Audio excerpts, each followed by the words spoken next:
Hello, everyone. Welcome to this episode of Across the Bifrost, the Mighty Thor podcast, where on each and every episode we explore the world of Marvel's Mighty Thor. On today's episode, we are going to be reviewing the latest issue of Mortal Thor, number 11. We are getting closer and closer to the 800th legacy issue of Thor, and we had a massive clash in this issue between the Minotaur, and our boy, Sigurd Jarlson. So we're here to talk about fights. We're here to talk about what each of these characters believes about the other. We're here to talk about this clash of ideals that is taking place atop the skyscraper of Roxxon. So, Eric, let's jump in. What did we think of Mortal Thor 11? You and I have, for the last few issues, we've kind of been on this like an 80s action style vibe, Die Hard, yeah. Final Fantasy, Attack the Block. It's like it's all been leading to this, and we got a lot of resolution at the end of this, and of course, good Sal Ewing. We got a bunch of questions too. But what did you think? First impressions of Mortal Thor number 11? My first impressions are boss battle, yeah, Minotaur. Yeah, he made it to the top of the tower, and he's going to face off against, President Shinra here in Final Fantasy VII. No, it was the build up, and now we're here, and we're going to get into of course, you've got a monologue before you fight. Oh. Like, you can't just start fighting, but so it's a lot of juicy stuff, but essentially it's just the boss battle issue. Right. I mean, if you're not a villain, if you're not a super villain that doesn't monologue, are you really a super villain? Like, you may be a villain, but I don't think you're that super if you can't monologue. And boy, can Dario Agger the Minotaur monologue. Holy crap. This issue was full of fantastic lines, fantastic action, and I'm excited to talk to you about it, buddy. We are going to dig in here with a little bit of a description of what happened, and then we'll pick it apart and we'll share our thoughts about the issue. So this issue is written by Al Ewing. We did have guest art. Jesús Saíz did the guest art on this issue, and it was fantastic. We got another great Alex Ross main cover, and I really do feel like, even though Pascal Ferry missed out on this issue, I have a feeling he missed out on it because of a great thing we're going to see very soon. Whether it's an issue or a part of the 800th issue, don't know. But I did like Jesus' art in the substitution role. We start off this issue exactly where we ended the last one.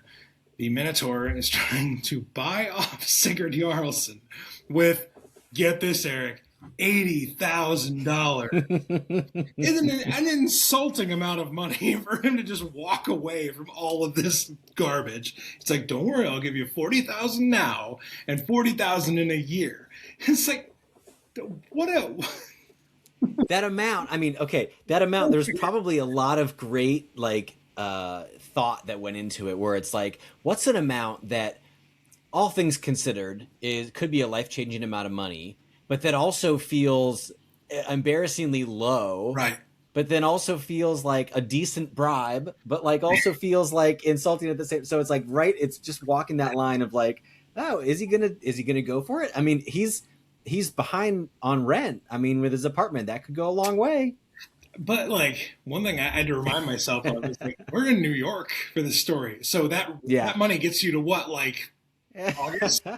But needless to say, Sigurd does reject Dario's offer, and we do get we kind of get the fight in segments where we get like some monologuing and then a little bit of response from Sigurd, then a bit of fighting, and we then get some backstory, and we get some monologuing, and we get some fighting. And Dario kind of proclaims himself the victor in true supervillain fashion, and then Sigurd pulls his final trick, which is using that damn bungee cord to trip Dario through the glass that he's slowly been chipping away at the entire issue. And Dario Agger falls to the pavement below, and he had made a comment about the world will always catch people like me because I'm worth more than you are. and there was nobody to catch him there. So he hits the pavement, and presto changeo, no Minotaur anymore.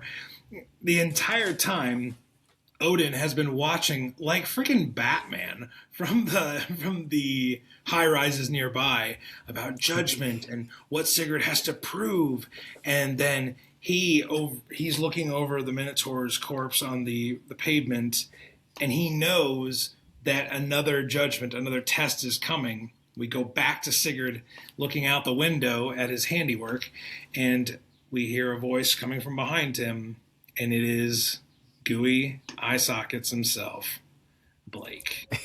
It's gooey eye sockets himself. And he says to Sigurd that a performance review is about to happen. So we get a lot of action, a lot of sweet dialogue, and we know we are headed towards another interaction with Blake. This very, very cool. I had this realization at the end of the issue, Eric. I really like what, in the last few iterations of Thor, Donald Blake has become. And it makes him so much more interesting. But where would you like to start the breakdown? Real quick.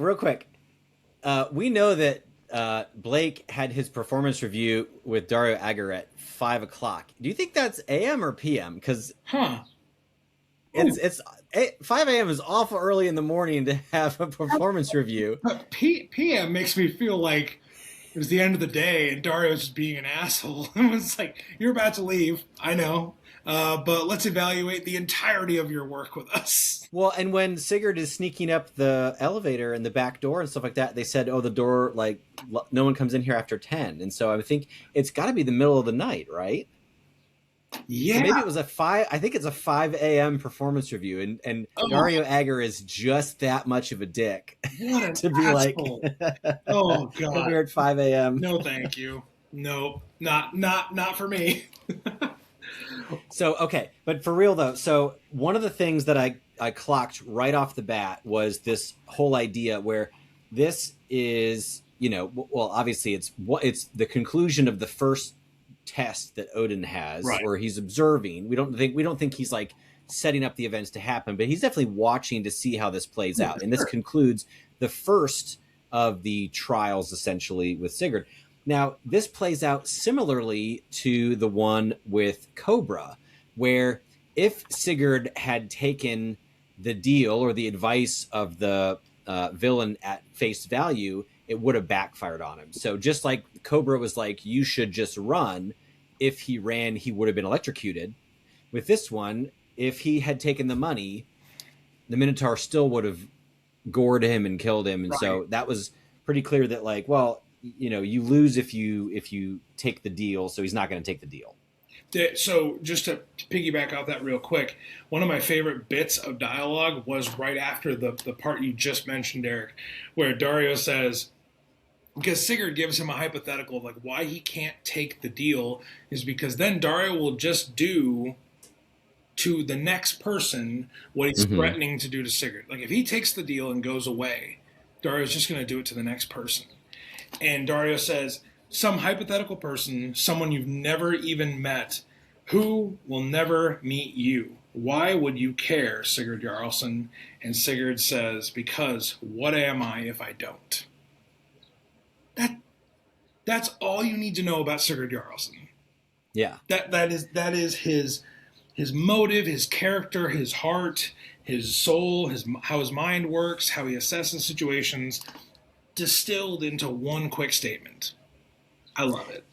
That's his Chris Hemsworth in Thor Ragnarok, because that's what heroes do moment. So yes, good stuff. Another couple of bits here that I really like. Well, first of all, the Zemnu backstory here, was so delicious to see again, because or maybe delicious is bad choice of words. But Zemnu's like a blender and like all the people into. So listener, if you haven't read Immortal Hulk, that's where this all comes in. And so Immortal Hulk was it's required reading for any Hulk fan now. I think it's a 50-issue run by Al Ewing, and Zemnu is introduced. I think at the time he's first introduced, he's almost like this propaganda hero. I forget the complete backstory, either from space or a robot or something like that. But this white fuzzy, he's like playing the role of this corporate hero at first, and he's actually incredibly strong and is trying to like fight villains and stuff like that. But he's secretly digesting people that he like takes out, and the Minotaur eventually falls into that trap himself and basically gets digested in the garbage disposal of Zemnu. And that's why when we first see him in Immortal Thor, he's lacking face skin, and this is kind of filling in the gaps of like, well, hold on, I thought he was spit out like chewing gum, and why is he back? Well, now we have a little bit of rationale of how he got there. And it leads to that. It's a great part of the issue, because it leads to Dario explaining why people like him will always be welcomed back. Mm-hmm. He says this to Sigurd: clearly the world tolerates monsters much more than it will tolerate the little people. If I fall from grace, the world will always catch me. Can you say the same? Can you, little man? Again, if you need to know how the Minotaur, how Dario Agger views the world, right there. Yeah. He clearly views himself as untouchable, because he can get digested and spit back out, have some reconstructive surgery, and he's back on late night talk shows like it's nothing. Right. And nobody blinks. And so from his perspective, I mean, he's pretty much right. Like, the world is very accepting and willing to just go along with it. Right. And no one's like, wait a second, like, what is going on here? So it's, like, if a quote little man, like Dario says, if they mess up, in his mind, the world is not going to catch them. But because I have what I have, I am where I am, I have more, people have less. But by the way, Al Ewing has not been exactly cryptic about his viewpoints. Right. And I love it. Like, I love that Al Ewing is like, no, like, I am not on their side. I don't think they're the heroes. It'd be interesting to see Al Ewing write a Iron Man story. But it led to another bit of dialogue I love from Dario, where he says he's not intimidated by the hammer at all. And that's kind of his undoing. He says, most people fall into this category. Humanity itself falls into this category. Human survival is not profitable. And so the world is ending because he gets hit with a hammer. And Sigurd says, sorry, were you giving a speech? And Dario just gets increasingly more pissed. Yeah. He's being interrupted and also hit with this hammer that he doesn't take seriously. And the sound effect is bop, because it's not a very hard hit from the Minotaur's point of view. And so we see this sound effect bop a few times, and he's just getting booped on the nose here with this hammer. But he's getting enraged. He's getting so annoyed by it, because he's the whole sort of like thesis of his big monologue is that he's like untouchable and that everyone's below him. But this is still getting under his skin. Right. And Sigurd says, am I hurting your feelings? Because that's throwing the line back at Dario when he was like, what are you going to do with that hammer? Hurt my feelings? And it's like, wow, I just might. Am I going to piss you off? Because that's all I can do right now. That's a great idea, actually. I think I'm going to hurt your feelings with it. And when we get to the climactic moment of Dario charging at Sigurd, getting so annoyed, getting needled with all these different hits with the hammer, he charges at him. Sigurd pulls the bungee cord taut, and he trips him into the window that he's been kind of chipping away. It's kind of spidering out. And he falls through the window. And one thing I love about the narration here, which I still believe is Lucky or Loki telling the story, is that Dario realizes this on his way down. He's like, oh, well, the irony of that, nothing's coming. And he's like, well, can't fly. That's I loved the interplay between these two characters, both being belief systems that are incredibly relatable nowadays in the modern world. But it felt like two characters jabbing at each other. That if you wanted to, you could take further. Sometimes people, the complaint from kind of like, as we dubbed them previously, the underbite community, that that is like, well, to keep politics and keep current events out of my comics. This isn't so much that, it's competing worldviews. It's how they see each other, it's how they see other individuals, and Dario suffers from his arrogance. It's more of a morality tale than anything. I loved how Dario was written, and in contrast, I loved how Sigurd responds to his arrogance. Well, and you're going to have to help me because I always get these mixed up. But the fact that Sigurd is being pursued by and really harassed by this corporation, all because he was looking for a job. I mean, this all started when he was looking for a job. Yeah. And it escalated from there. He keeps getting drawn back into this. Yes, he did go upstate and, beat some ass in a biker bar. But other than that, they're always coming after him. They're abducting him in a limo, putting him in these situations. So what it's doing is it's forcing what would otherwise be just this normal dude. It's forcing him to really coalesce his, what is it, pathos or ethos, or what is it? It would be a pathos, yeah. His pathos. They're forcing him, this crucible that they put him in is forcing him to reveal this heroic worldview and this mindset that he really has inside, and that's showing his worthiness. It's showing that he is standing up for justice and willing to sort of take a stand. So I don't think Sigurd would have been a hero if he wasn't antagonized by this this group of villains all sort of trying to just stamp him out. So it's really reactionary. He kind of finds himself in this scenario, but once he's there, he's not backing down. I love that you use the word crucible. Like the form of that term I'm the most familiar with, is kind of culturally, is that when people go through military training, there is a stage, or there was a stage called the crucible, where it's supposed to weed out those that maybe can't make it. And I feel like Sigurd, like you said, Eric, he's been going through this crucible almost also like a refining fire, where all the imperfections, all of the things that don't belong are being burned away. And at the end, he stands there, and we know we're not done yet because Odin tells us we're not done yet. But we've gotten to this part of the crucible, of the refining fire, and we're seeing the true heart of his heroism.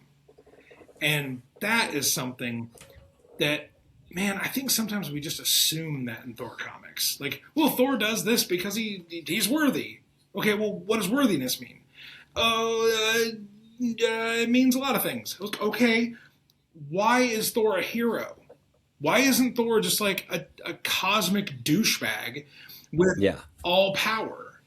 And the story with Sigurd is, in its grand arcing themes, it's a story of why he is a hero and nothing else. We're seeing him become a hero. Yeah. He actually wasn't a hero until like the partway through the first issue, and he's slowly becoming a hero. In the bar.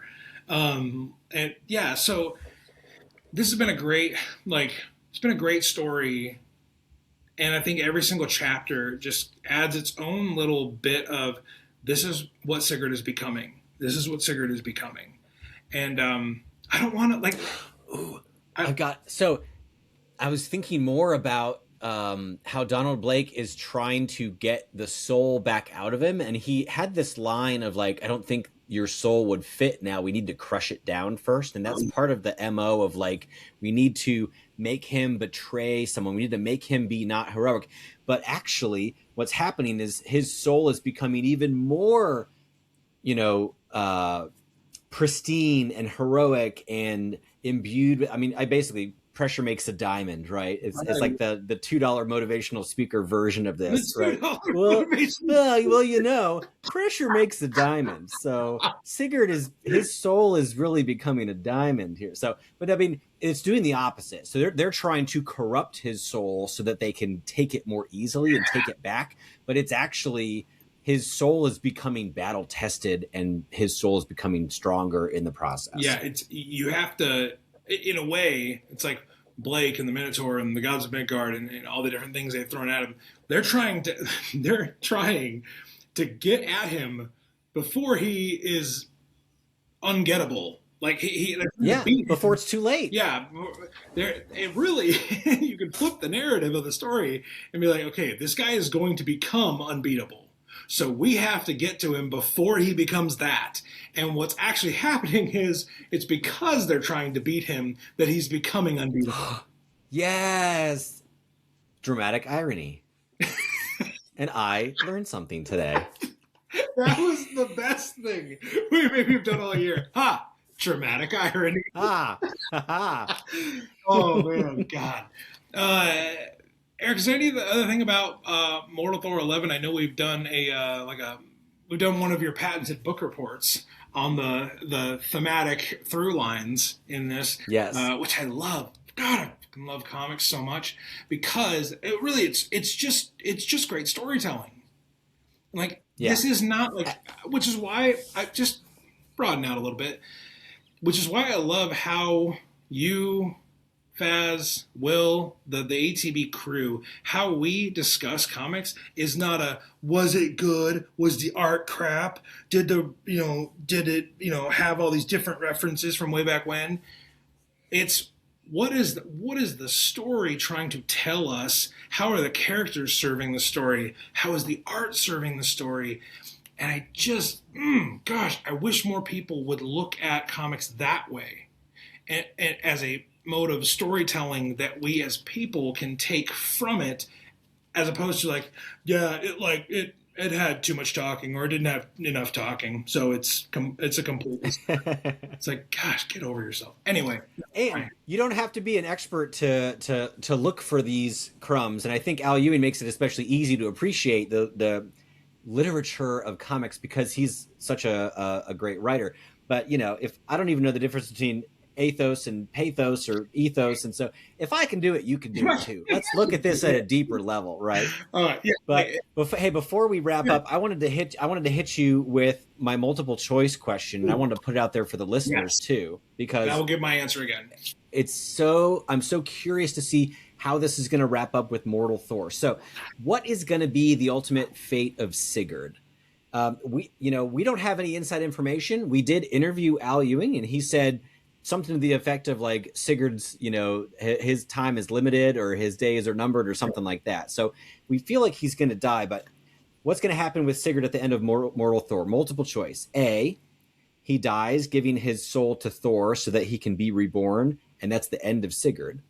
So maybe like the Crucible, maybe his soul becomes heroic, and then that is given to Thor to revive him, and he was the incubator of this heroic soul.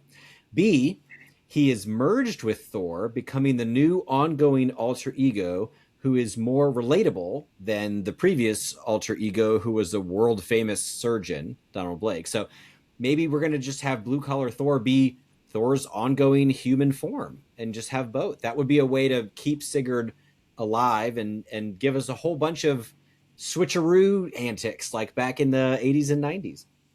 Or C, Odin is impressed enough with Sigurd overcoming the trials that he actually makes Sigurd into a hero in his own right, maybe even the next Thunderstrike. I don't know. So Sigurd dies, giving his soul to Thor. B, he is merged with Thor and becomes the new alter ego. Or C, Odin intervenes and is impressed and makes Sigurd his own hero. Okay, I'll try to be brief with my thoughts on this. But if you're listening and you're watching right now, let us know in the comments what you would want to do if you had Al Ewing's ear, what you would want to tell him. I think in descending order, here's what I would want.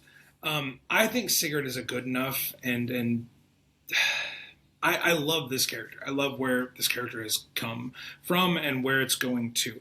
So my dream scenario would be like Sigurd gets to be Sigurd, and Sigurd doesn't have to just be like a pawn in, as just us getting real Thor back. Yeah. And I like the Thunderstrike character, so like I don't think that's a bad option. But I think my personal second choice is probably the best choice going forward, which would be option B. This is Thor's alter ego, and we still get Sigurd stories, but we also can amp it up a little bit where, this week, on this episode of Mortal Thor, Thor fought, the Wrecking Crew, and Sigurd, wasn't able to transform. But then it's like, he was able to transform, and now he can kick the shit out of Galactus. Like, so you can kind of do both levels. You could do both, yeah. And I think the last one to me would be, personally, I don't like the first option because to me, it diminishes where Sigurd has come as a character and what he has meant in these last, 12 issues that we've gotten. I don't want to see Sigurd essentially be erased. To be like, by the way, Thor, did you learn your lesson? Yeah, Pa, I did. It's like, okay, well, that guy that we invested a year plus a time, we're never going to see him again. Oh, gee golly, he was a good dude, wasn't he? Well, yeah, he was a good dude. Now, but Jake Olsen was also a beloved character in the Jurgens run, and which character do you like better? I mean, Jake Olsen had a lot of stuff going on. I mean, he was a very well fleshed out character. I like Sigurd more because Sigurd is not helpless. Sigurd is not just some dude. He really could. I didn't even think about that. We could have the best of both worlds tour with this because we could have a little Hannah Montana reference there. We could have Rock it out, street level. Take it slow. We could have street level Thor whenever we want. Right. If he stuck around and we would need to have some kind of a rationale of why they could switch back and forth and why you wouldn't just always become Thor and kick the shit out of whatever you're facing. Like, why would you need to have Sigurd and not Thor? So I don't know. I guess we'll find out. But I think that would be interesting, and that would be actually a kind of a return to normal for Thor, because for the vast majority, I don't know about the math on that, for at least half of Thor's existence, he's had an alter ego. He had to turn, and he hasn't for like the past 10 years. So that would be a return to normal for Thor, actually. Yeah, and it would give a way for writers to give some variety to Thor and not just be like, oh, well, now the only thing that can beat him is this cosmic entity you've never heard of. But just wait, that eventually we'll have to come up with a bigger cosmic entity. Because if Thor doesn't have to change back to something that is susceptible to damage, to hunger, to just living in the vacuum of space, if he doesn't have to transform back into that, he is by definition overpowered. And overpowered Thor, I don't find interesting. So I mean, I don't not find him interesting, but I just think that it's a one-way street. You can only get bigger and bigger cosmic level threats. You really can't tell an evil scientist story anymore because he could just lightning and God bomb anything in existence. Yeah. So and if it doesn't cost anything, it's like, well, just put him up against friggin' and Black Winter every single month. Why not? It's not like Black Winter's gonna win. Dude, man, God, I do love a good Thor comics discussion. Everybody, if you want to check out more, you can go to our Patreon. Links in the episode description. If you want to leave us a comment, a like, a subscription here on YouTube, we would greatly appreciate that. If you want to leave us a review anywhere you're finding this podcast, the audio version of it, that would also be appreciated. I believe Faz's offer of reading all reviews, I think that still stands. So take him up on that offer. We would love that. But yeah, whether you are taking the elevator all the way to the top, Hopefully you're not going back down to the street level like Dario. Whether you are enjoying the next bit of testing you're going to do, whether you're just like quipping back and forth with people, that's always fun. Whatever you're doing, wherever you're at, we just ask you to do one thing as we hop over the Rainbow Bridge. We ask you to stay worthy. Bum, bum, bum.